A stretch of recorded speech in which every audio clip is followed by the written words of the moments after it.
Okay, thanks for the reminder. Okay, so the key processes involved in observational learning, we said that is ARN squared. That is attention, retention, and motor reproduction, and motivation. For you to see or for you to affirm whether someone has learned through observation or not, we said number one, there should be attention.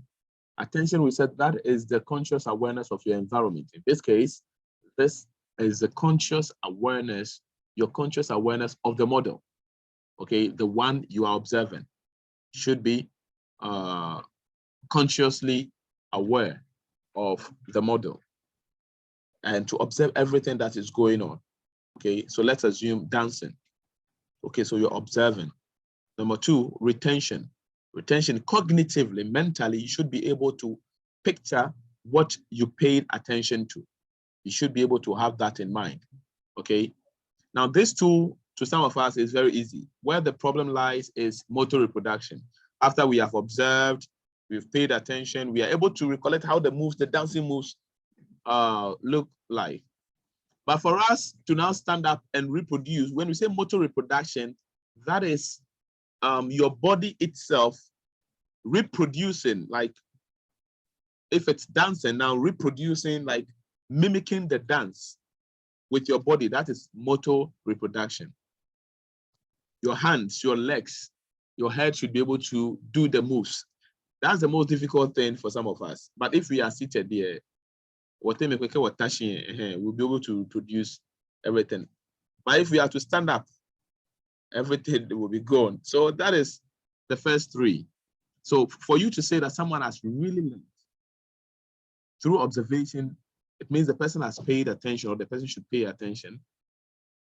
And the person should be able to remember, recall, that is retention, cognitively, picture the thing in the head, how the thing happened. And that's how you'll be able to reproduce with your body. That's motor reproduction. And then for someone to reproduce something, there should be a motivation. Okay, motivation is the cause of behavior, as we learned in Psych 222.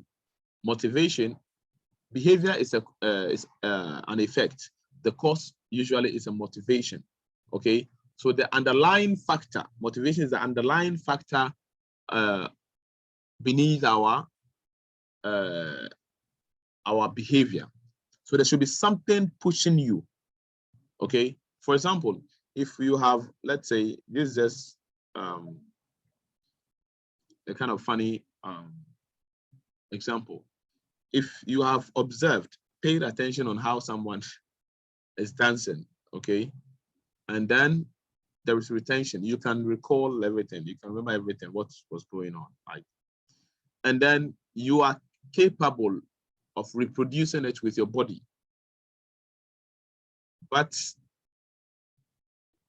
Nipano, like, let's say even you are hungry, or something like that, the time for you to reproduce that someone died, or your wife or your husband called you and then told you that it's over, that, or texted you that I can't do it any longer, I can't do it anymore.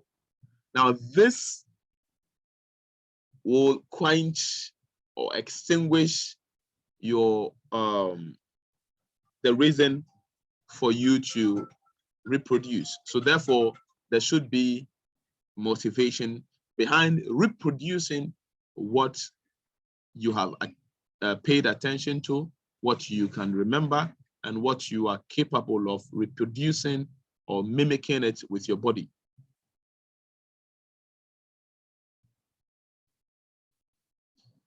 I hope now you understand. Good. Okay, so let's move on from here. We are getting to the end. So attention has been discussed, which have done that. Retention has been discussed. And then motor reproduction, that's physical, or should be capable of reproducing it, reproducing what the model has, you have observed the model doing. So there's a dance example here. One can watch salsa or bobobo. So please, this one is not bobubu, it's bobobo. It's a dance, man. So it's a salsa or bobobo. Bobobo dances all day long, yet not be able to reproduce There are steps. Yeah, some of us we can reproduce it when we are seated. And then there should be reinforcement, that is motivation, okay? Say in general, observers will perform the act only if they have some motivation or reason to do so. We say motivation is the underlying factor behind our behaviors, okay? So this motivation can come in two ways.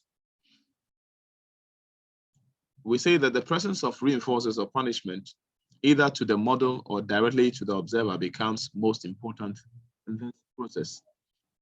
So if you yourself, let's say, at the time you want to reproduce, okay, you want to act like the salsa dance, as you receive the text that I can't do it any longer, I can't do it any longer.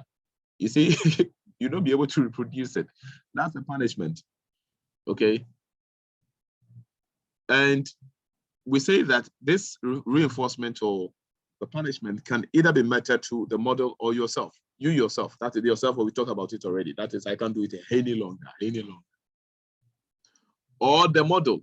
Now, the punishment or reward to the model, this strengthens what is learned and it motivates you to do it, okay?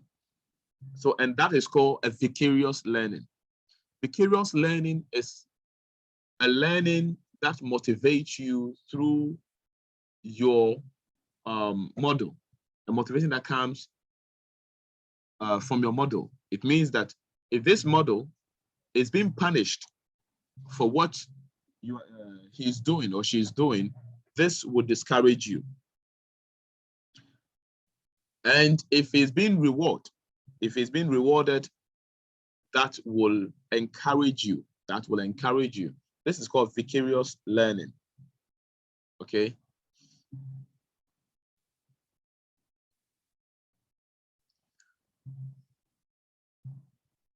So there's an example here. If the person's behavior being imitated was punished, the learner will less likely want to repeat it. Meaning the behavior, the person will less likely want, meaning the person wouldn't really want to mimic the behavior, okay? So we are done with this part. So remember the processes, the 4 key processes of observational learning. They are ARM squared, attention, retention, M squared. The first M is a motivation, motor reproduction. Okay, motor reproduction. The last one is motivation. Okay, so that's with the process. The factors that affect learning. The factors, number 1 is the developmental level of the learner. The developmental level of the learner. That's the fact. The fact that a child watches a dance model means that she can motor reproduce models, fine artistic skills. The answer is no. The child may not have the muscles to be capable of so doing. So let's say a child is watching how this, bodybuilders train and all that, okay? Now, the child has not developed physically, and the development has to do with physical and mental development, okay?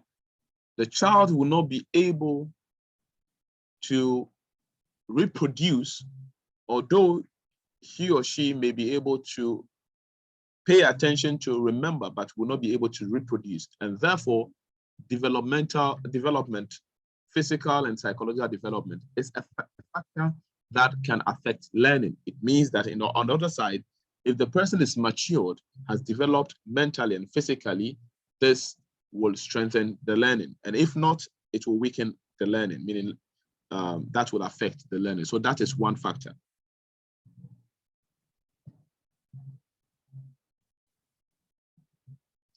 Number 2 is the status, the status and prestige of the model.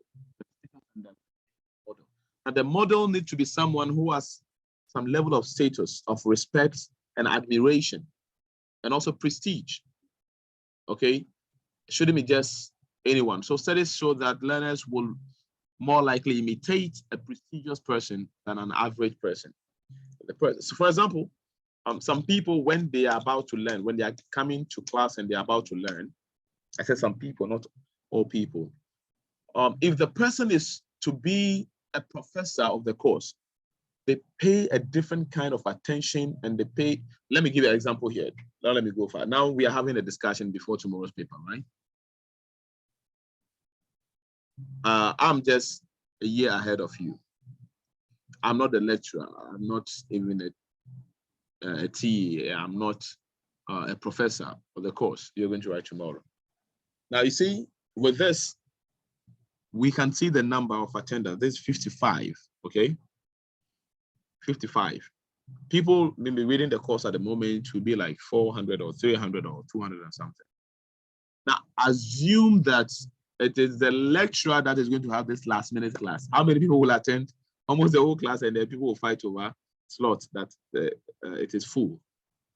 Okay, so it means that the prestige and the status of the model also count a lot. Okay, it's significant in observational learning.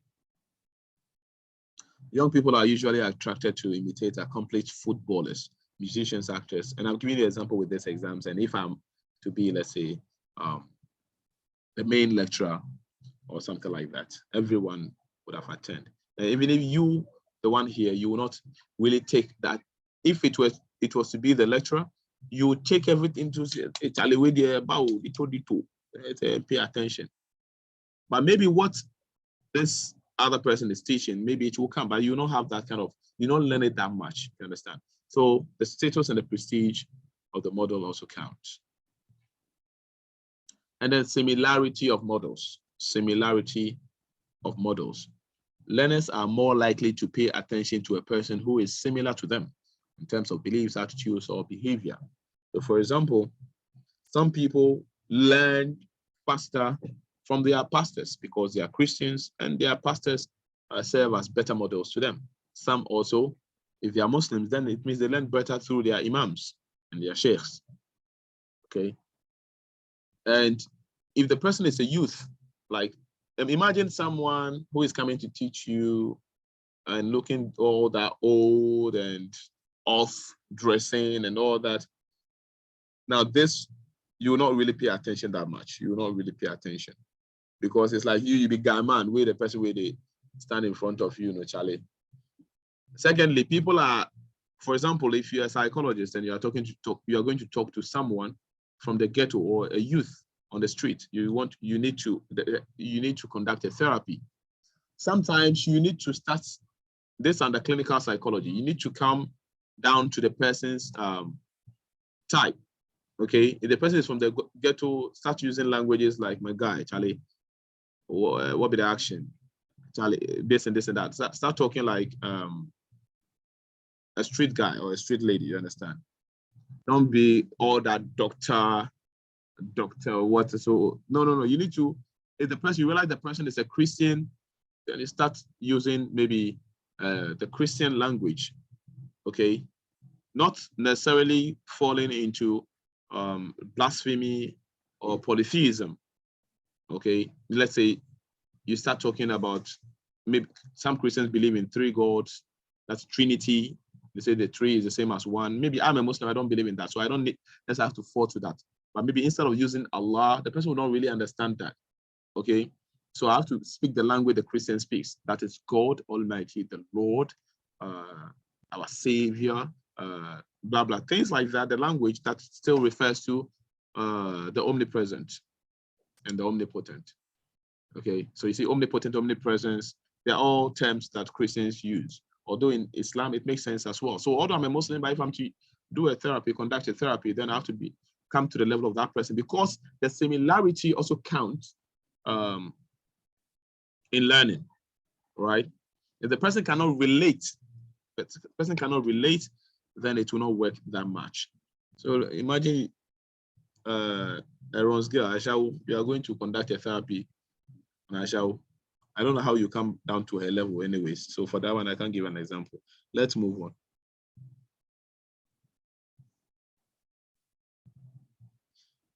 Then vicarious consequences, as we said, vicarious learning. the observer will react to the way the model is treated. That is vicarious learning. What happens, the consequences, vicarious consequences is what happened to the model. For example, if Shatawali, my own brother, Niama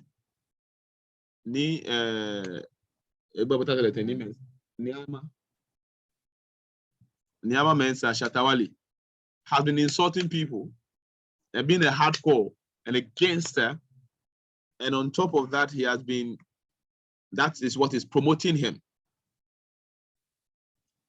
That has been what is promoting him. Then definitely people will also start learning from that. Okay. People also learn from that. And then they also start coming out to fire. Let's fire them. Let's fire the industry. You understand that kind of thing? Yeah. So let's assume that then Dampari came and then Shatawale, before Dampari, Shatawale can take off a gun. My old man, SM for life, took off a gun and then giving warning shot in his house. Dampari came, I think he just showed the gun. Let me see. He just showed a gun, I think on the screen or so, and he was grabbed. So that is it. So if it was to be something positive, that will enhance the learning, that will encourage, which is called exhibition, okay? That will make the person exhibit the learning, reproduce the learning. But if it is negative, if he was arrested, then what you have learned will be inhibited, okay? It will not be exhibited, but rather inhibited. You take it back into yourself. Okay, so I guess we have done basically everything with regards to this. Yes, we are done with this. So if you have any question, I will give you the chance to unmute yourself and then you can ask the question. If not, we move to answer the question. We have a question on this, so we move to answer that.